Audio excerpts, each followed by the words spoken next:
Hey guys, Blake the Book Eater here, and today I'm here to talk to you about Eragon by Christopher Paloni. Now, me and this book have a history. I tried to read it in the 6th grade, and I never finished it. And that's something I don't do with a lot of books. Usually if I start a book, I have to finish it, especially recently when I've gotten so much into reading. But it happened again. I didn't finish this book, and I feel comfortable in judging this book even though I didn't finish it because, well, as I'll get into later, there is so much that is wrong with this book that really it can't be saved. And I know people have told me over and over again that the series gets better as it goes along, that the first book sucks, but the second, third, and fourth are way better. But I don't really want to have to suffer through one awful book just to get to good books. You know what I mean? It just, I don't want to waste my time on this. Sorry. So this time when I read the book, I got to page 309 and I stopped. I couldn't get back into the story. And before, when I was in 6th grade and I read the book, I actually got farther than I did. I got almost pretty close to the end. I got to the part where there was dwarves and mountains, and very cliched, but Eragon and his dragon were drunk in a mountain, and my little 6th grade brain was like, what the hell is this? I'm done. This time, when I stopped reading, it was right after an action scene, actually. And that basically tells you how this book made me feel. I wasn't excited, I wasn't exhilarated, I wasn't interested. I was bored this entire book. With other books, I look forward to reading them. When I have spare time, I pick them up, and I never feel... Well, sometimes books have made me frustrated, but never bored to the point where I do not want to pick up the book at all. I'm not interested in what's happening. I mean, this book, it's just... The characters are so bland. It's like they're more ideas of characters than actual people. They don't feel real. They feel fake and imagined. They feel constructed, which is probably the worst thing. When I'm reading a book, I don't want to think about, oh, this is so cool how he feels this way because the author made him feel this way. It should feel natural. Nothing that any of the characters did in this book felt natural at all from the very start. And something that really detracts from this book is it's literally the plot of Star Wars with like a Lord of the Rings skin on it. I mean, from the start of the novel, we have a princess who's running away from the evil empire with something that the empire wants, and she gets the thing that the empire wants away, and it finds its way into the hands of like this farm boy who lives with his aunt and uncle, and he doesn't know who his parents are, and then he meets a wise old man who teaches him about the mysterious powers of the universe. I could go on because there's more, but you get it. It's and also it's so annoying to read, honestly, because every sentence felt manufactured. It didn't flow at all. I mean, this Christopher Paloni was, I believe, 15 when he started writing this, and he was 19 when it was published. And it really shows. His editor, I mean, I don't know. I don't know the process behind it, how he went through it. I mean, he has extreme dedication for pumping out a novel of this size and then 3 more after that. But at the same time, quality over quantity. And I mean, these sentences, they're made to feel very Tolkien-esque and beautiful, but when I have like half a page describing scenery, and it feels like somebody took a painting and was trying to describe the painting, but it wasn't even interesting because you could just look at the painting and you'd get it, and this guy is over here being annoying and trying to describe every little thing about it that's beautiful or lush, and it was just annoying. I couldn't handle it. And then another problem I've really felt that Christopher Paloni had throughout this entire novel was he didn't ever really show anything. It was all told straight to us. It was like we're hand-fed like babies. And the thing is, I didn't want to know anything about this world. I didn't care about it. Like with other fantasy novels, you don't know anything going in, and every like tidbit is interesting. His is literally basically like Middle Earth, like in any just token medieval fantasy. Like it is all the same. Nothing is different. Nothing is interesting. The Urgles are orc ripoffs, and it was just he was trying too hard. And it really showed, and especially with the relationship between Eragon and his dragon Saphira. Boring. I mean, it's a boy and a dragon, and it's boring.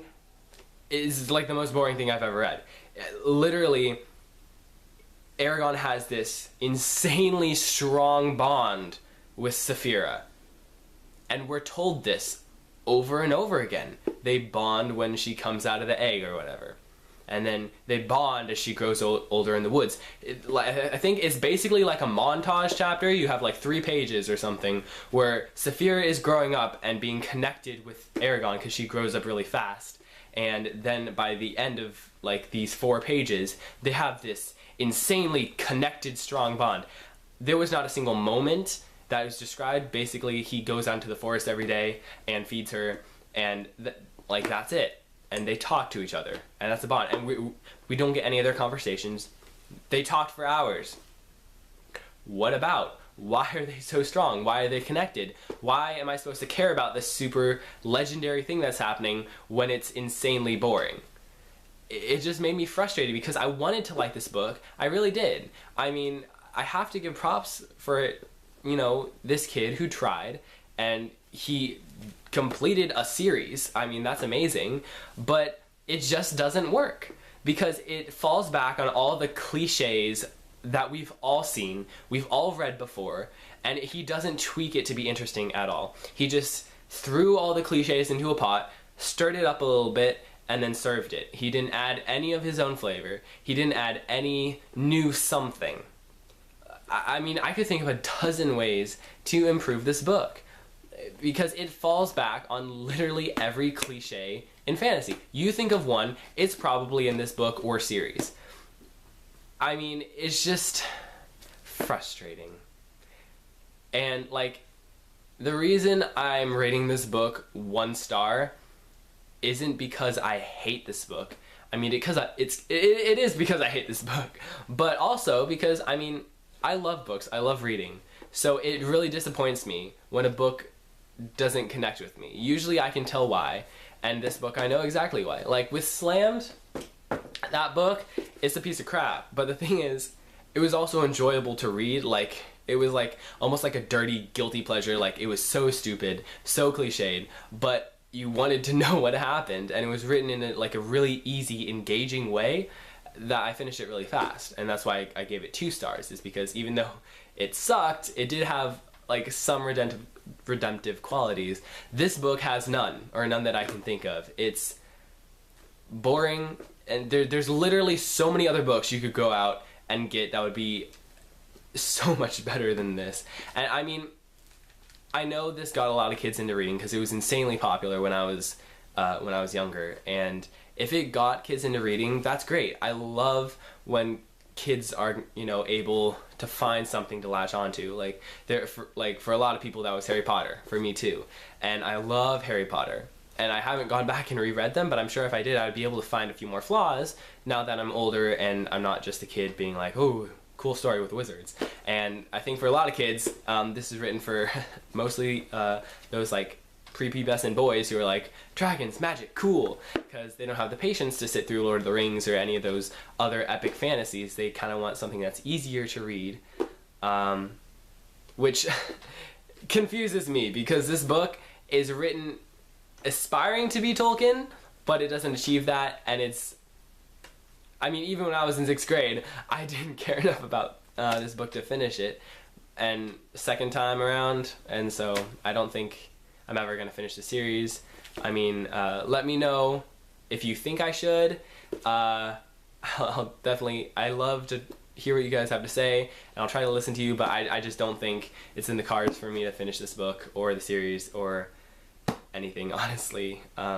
If Christopher Paloni can maybe write something else, I'm sure he's grown as a writer and just as a person since these books have come out, but this definitely could have used a ton of more edits and a lot more editing, and I said editing twice, but it's what this book needed a lot of, and character development, because there was none. Just pick up better books like Mistborn, Game of Thrones, Lord of the Rings, so many other, a wide variety of fantasy books that take the typical cliches of the genre and twist them, or like Tolkien, he basically created what we know as modern fantasy now, and it's way better than this drivel, so I would avoid this at all costs. So yeah, don't pick up this book. If you really, really, really want to, go ahead and let me know what you think, but I just not for me. And yeah, that's all I can say. So thanks for watching, and I know usually my reviews are a lot more structured, but I don't think there's really anything to spoil in this book. It's, if you know anything about anything, you already know this book. It's there's nothing surprising that happens in it. It's all the same, so don't waste your time. So leave a comment below, let me know what you think of the book, if you've read it. If not, maybe don't read it. You can watch the movie. It's not that good, but it's probably better than this, because that's only 2 hours compared to however many hours I wasted on this book. And you know, like, subscribe, and come back next time, because I always am doing reading more books, so come back for more. I'll see you next time. Bye.